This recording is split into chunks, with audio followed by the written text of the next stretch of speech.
Hey guys, welcome back to another Can We Fix It quick fix video, whatever we're going to call this one. I heard some whining and crying in the basement, and it was the kids, and Fortnite would not load on their Windows 10 laptop. We thought the world was going to end, so we're going to help you solve that problem today. Let's get to it.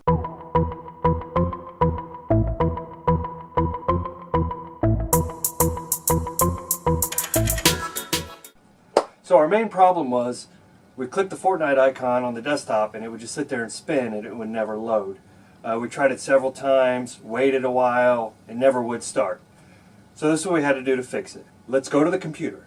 Okay guys, if you are trying to start Fortnite and you click on it and it just has that little spin, then goes away and doesn't start, you're on Windows 10, then this is how we fixed it. You can go down here to your bar, your taskbar, you can right click, open up Task Manager.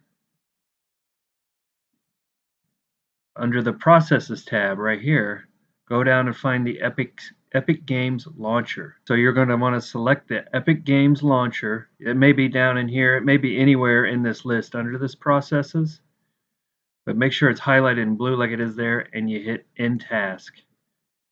And then close out your Task Manager, click Fortnite again, and it may take a few minutes, but it'll load after that. At least it did for us. So that's our quick tip.